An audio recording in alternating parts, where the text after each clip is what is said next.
നമ്മളെ വേണ്ടപ്പെട്ടവർ നമ്മെ ഉപേക്ഷിച്ചു പോയാൽ എന്ത് ചെയ്യും എന്ന ചോദ്യത്തിന് മനോഹരമായ ഉത്തരം ഇതായിരുന്നു. ഏറ്റവും അടുത്തവർ ആരും ഉപേക്ഷിച്ചു പോവില്ല. പോയവർ ആരും നമ്മുടേതായിരുന്നില്ല. 4 തരം ആളുകളിൽ നിന്നും എപ്പോഴും അകലം പാലിക്കുക. 1. നമുക്ക് വേണ്ട വില തരാത്തവരിൽ നിന്ന്. 2. നിരന്തരം കള്ളം പറയുന്നവരിൽ നിന്ന്. 3.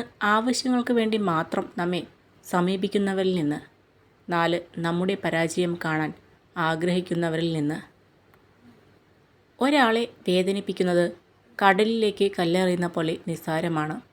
എന്നാൽ അത് കടലിൻ്റെ എത്ര ആഴങ്ങളിലേക്ക് പോകുന്നു എന്ന് ആരും അറിയുന്നില്ല, വേദനിക്കുന്ന ആളൊഴികെ.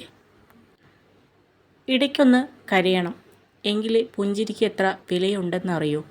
ഇടയ്ക്ക് നഷ്ടം എന്തെന്നറിയണം, എങ്കിലേ നഷ്ടപ്പെടുന്നത് നമ്മുടെ ജീവിതത്തിലെ എത്ര വിലപ്പെട്ടതാണെന്ന് മനസ്സിലാകൂ.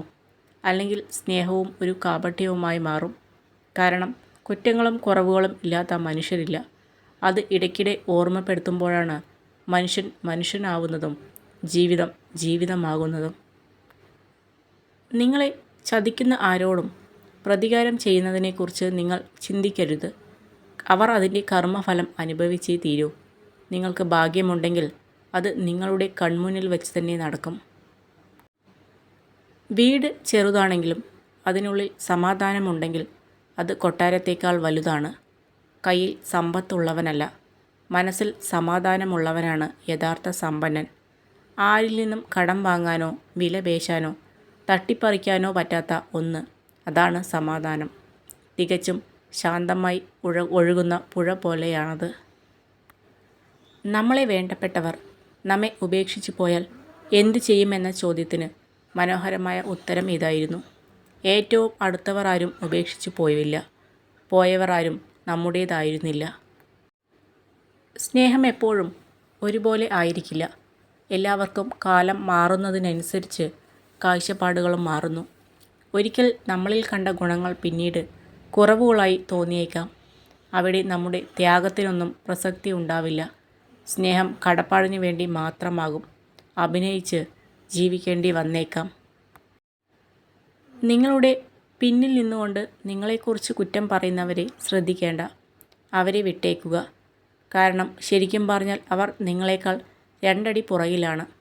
അതുകൊണ്ടാണ് അവർക്ക് നിങ്ങളുടെ പിന്നിൽ നിന്നുകൊണ്ട് കുറ്റം പറയേണ്ടി വരുന്നത്. സങ്കടങ്ങൾ നൽകിയ കാലത്തെ വേഗം മറക്കണം. അത് നൽകിയ പാഠം ഒരിക്കലും മറക്കരുത്. പഠിച്ചും പരീക്ഷിച്ചും പകർത്തിയും തിരുത്തിയും മുന്നോട്ടു പോകാൻ കഴിയണം. നമ്മളെ കേൾക്കുന്നവരോട് സംസാരിക്കുക. സാന്നിധ്യം കൊണ്ട് സന്തോഷിക്കുന്നവർക്ക് വേണ്ടി സമയം കണ്ടെത്തുക. നമുക്ക് ഇടമില്ലാത്തതും നമ്മളെ വേണ്ടാത്തതുമായ മനസ്സുകളെ ഓർത്ത് വിഷമിക്കരുത്. മോശം സമയത്തെയും നമ്മളൊക്കെ ഇഷ്ടപ്പെടണം. കാരണം അപ്പോഴാണ് നമുക്ക് ശരിക്കും മനസ്സിലാകുന്നത് ആരെയാണ് നമ്മൾ സ്വന്തമെന്ന് വിളിക്കേണ്ടത് എന്ന്. ഉപകാരങ്ങൾക്കെന്നും ഓർമ്മശേഷി കുറവാണ്. ചെയ്തതൊക്കെ അധികം പേരും അങ്ങ് മറന്നു പോകും. ചെയ്യാൻ മറന്നതൊക്കെ എണ്ണി എണ്ണി ഓർത്തിരിക്കും.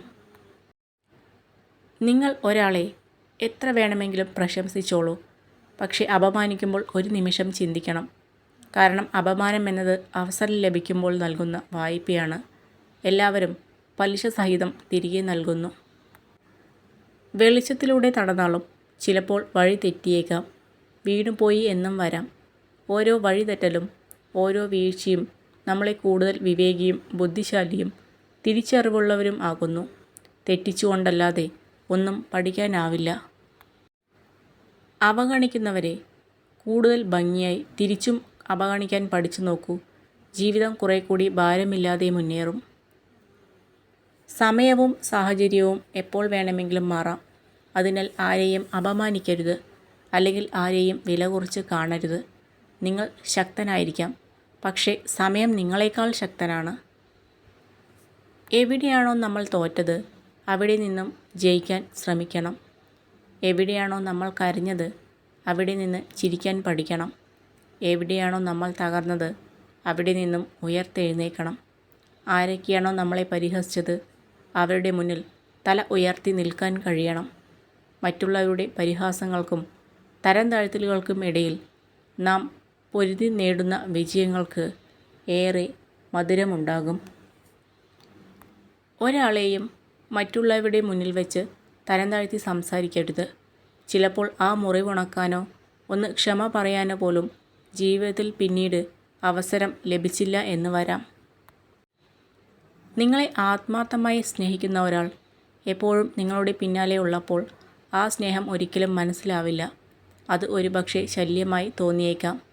ഒരു വേള തിരിഞ്ഞു നോക്കുമ്പോൾ അവരെ കാണുന്നില്ല എങ്കിൽ അവരുടെ സാമീപ്യം എത്രത്തോളം വിലപ്പെട്ടതായിരുന്നു എന്ന് മനസ്സിലാക്കാൻ സാധിക്കും. എല്ലാവരെയും തൃപ്തിപ്പെടുത്തിക്കൊണ്ട് ഒരു കാര്യം ചെയ്യുക എന്നത് അസാധ്യമാണ്. എന്നാൽ നിങ്ങൾക്ക് സന്തോഷം ലഭിക്കുന്നത് ചെയ്യുക എന്നത് സാധ്യമായ ഒരു കാര്യവുമാണ്. സ്നേഹത്താൽ നിറഞ്ഞ ഒരു ഹൃദയവും മറ്റുള്ളവരെ കേൾക്കാൻ തയ്യാറുള്ള കാതുകളും മറ്റുള്ളവരെ സഹായിക്കാൻ തയ്യാറുള്ള കൈയുമാണ് ഒരു വ്യക്തിയുടെ ഏറ്റവും ഉപകാരപ്രദമായ ആസ്തികൾ. ഒരാൾക്ക് നമ്മളോട് സ്നേഹം ഉണ്ടായിരുന്നു എന്നറിയാൻ ചിലപ്പോൾ വർഷങ്ങൾ വേണ്ടിവരും. പക്ഷേ ഒരാൾക്ക് നമ്മളോടുള്ള സ്നേഹം കുറയുന്നുണ്ട് എന്നറിയാൻ ഒരു നിമിഷം പോലും വേണ്ട. ആർക്കും കൊടുക്കാത്ത ഒരു സ്നേഹം നമ്മൾ ഒരാൾക്ക് നൽകുമ്പോൾ ആരും തരാത്ത ഒരു സങ്കടം തിരിച്ചു തരാനുള്ള അവസരം കൂടിയാണ് അയാൾക്ക് നൽകുന്നത് എന്ന് ഓർത്തു വയ്ക്കേണ്ടത് നല്ലതാണ്. തനിച്ചാക്കാതിരിക്കുക എന്നതാണ് പ്രിയപ്പെട്ട ഏതൊരാൾക്കും നൽകാവുന്ന ഏറ്റവും വലിയ സമ്മാനം.